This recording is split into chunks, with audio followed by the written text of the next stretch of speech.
Welcome to BumpFit. I'm Hannah Eden, a pre- and postnatal certified fitness coach, and you are here to embark on this journey with me.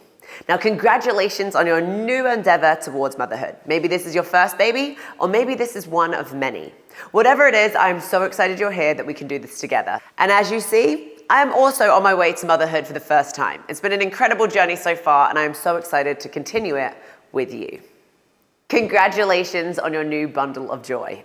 So whether you are an athlete or just a fitness enthusiast, what happens now? Now you're pregnant, what does that mean? Does that mean that you need to stop working out entirely? Absolutely not. And I'm here to guide you along the way. I've been a fitness professional for over 10 years, and I remember when I got pregnant, I was even like, man, where do I go from here? Do I continue doing what I was doing? What's safe, what's not safe? Well, look no further. All your questions and your support system is here. In fact, it is the total opposite.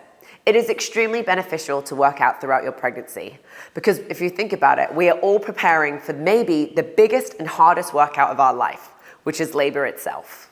Before we begin and get into the nitty-gritty, I want to ensure that you have been medically cleared by your healthcare provider.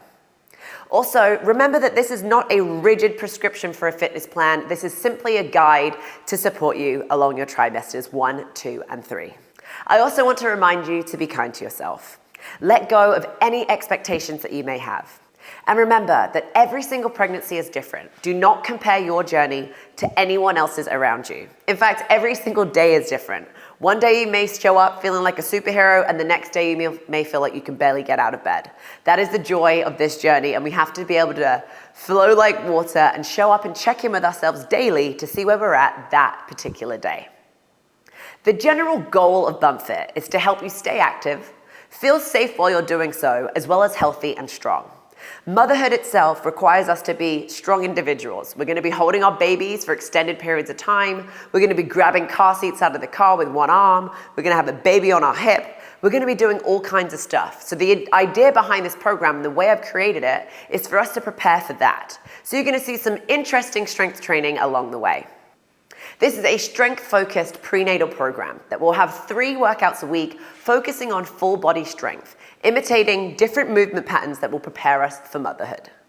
I already mentioned that staying fit and healthy during pregnancy is actually extremely beneficial, despite all those old wives' tales and those myths that tell us that we should be on bed rest and do nothing. That is actually not true. In fact, it's pretty shocking to know that only 12.7 to 23.4% of women actually meet the recommendations of 150 minutes per week of moderate to vigorous exercise. I'm here to support you so that will not be you. There's so many benefits to working out while you're pregnant, most importantly including that you'll be able to maintain what you've already built, if not improve slightly, so that your postnatal journey will be a lot easier than it would be than if you were to totally sit back on bed rest and not let yourself move. Now, of course, there's different variables that are going to come into play that are totally out of our control throughout our pregnancy, especially depending on what trimester or what stage we are at within our pregnancy journey. Let's talk about the goals of this program. We're going to focus on behavior-based goals versus outcome-based goals. Now, this is where we need to let go and surrender all control. Now, an outcome-based goal could be something like, I want to lose 20 pounds, I want to run a 10K, I want to squat my body weight. These goals are great. They give us information, they give us something to work towards, but they require a lot of control and discipline. Now, within this program, we can exercise discipline, but we have to be able to let go of control because on a day-to-day basis, we're going to feel radically different. Our energy, maybe there's nausea, depending where we're at within our pregnancy journey, certain things can pop up, certain variables that we don't choose will come up along the way. So rather than setting an outcome-based goal, we're going to focus on behavior. So let's talk about what that would look like. Typically, if we can stay consistent with our behaviors, using discipline, that we are going to get closer to attaining the outcome goal itself, but actually not focusing on that hard goal. So for example, rather than saying outcome-based goal, I want to run a 10K, we're going to switch that for, I want to run 30 minutes 3 times a week.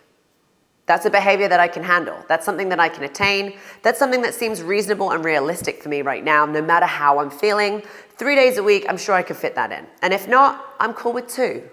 Having a behavior-based goal to focus on helps keep our mind in a better place. And I can tell you this from experience. I was so focused on my performance. I've had control over my performance for the last 10 plus years as being an athlete. When I got pregnant, it was the biggest mind game. I felt like I was failing every day. So rather than saying, I want to hit this number on the back squat, I want to be able to complete this many reps, I said, you know what? I want to move for 20 to 30 minutes a week, 5 times a week. What that entailed depended on the day. Sometimes it was a walk, sometimes it was a great sweaty workout, but I was able to have space to show up with the best of what I had that day without feeling like I'd failed or I hadn't been able to achieve what I said I would do. And now let's talk about levels. You're gonna notice throughout this program, I refer to 3 different difficulty levels.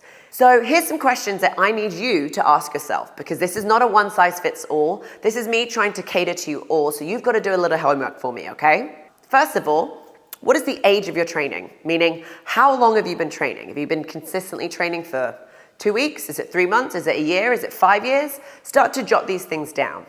Once you've figured out how long you've been working out for, I want you to also think about how often. What's the frequency of your training? Is it 1 time a week?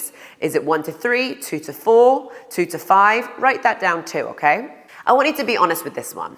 How is your skill within the gym or within your fitness regime? Is it low, medium, or high? Now this is important so you don't overdo it and open up the risk for injury, which is not what we want here. I also want you to be honest about your intensity. At what level have you been working out at? Is it low intensity, moderate intensity, high intensity? What kind of training have you been doing? When it comes to strength training, since this is what we're focusing on, I want you to understand, how many reps have I done? Have I been able to hit 8 to 12 and lift that load the whole way through? Have I been able to do a 6 to 8 rep range? Or have I ever tried to push myself to lift the maximum load I can from 5 reps to maybe 1 rep max? Those are questions that I don't have the answer to. I need you to jot those down. And finally, I want to know about your body awareness. Think about this as your fitness IQ. Are you pretty good with connecting your mind to your body? Or is this a little bit more like another language to you, and whenever you're asked to raise your right arm, your left arm or your left toe moves? This is what I mean by body awareness. Once you've answered those questions, that is going to be a great assessment for you to decide whether you're a level 1, level 2, or level 3. So let's break down what these levels are. So level 1 is going to be a beginner. Now a beginner is someone that has worked out maybe 1 to 2 times a week for less than 3 months. And the intensity is low, the skill set is low, and the rep range that they have lifted has been between an 8 to a 12 rep range.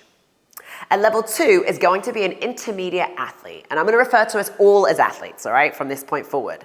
So this intermediate athlete is someone that's worked out for 2 to 3 times a week for maybe 3 to 12 months. Now the rep ranges that they're hitting with their strength is something between 5 and 8 reps. And the skill set is medium. Then there's level 3, which is an advanced athlete. This is someone that's worked out for 2 to 4 times a week for over a year. Skill set is high, body awareness is high, and they have been able to hit a rep range with strength training from 1 to 5. So they've lifted the absolute maximum they can, or they maybe have hit their 5 rep max, which means typically that the load is a lot heavier, but the volume is lower. Before you move on, make sure you are sure about what level you choose, and you can rewind this and listen to that again. Go through that assessment to ask yourself, how long have you been working out for? What is the frequency that you've been working out? What is your skill set? What is the intensity? And how is your body awareness? Once you've nailed those down, figure out whether you're a level 1, 2, or 3.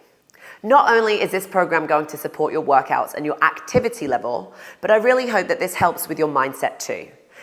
Going through this journey can be stressful. We can get in our heads, we can worry about things, emotions are all over the place due to the hormonal changes.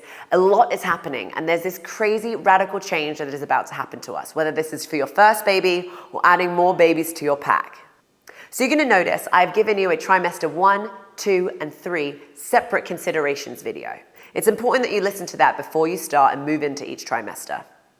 I'm also giving you support with nutrition guides and some really tasty recipes that I've enjoyed along the way.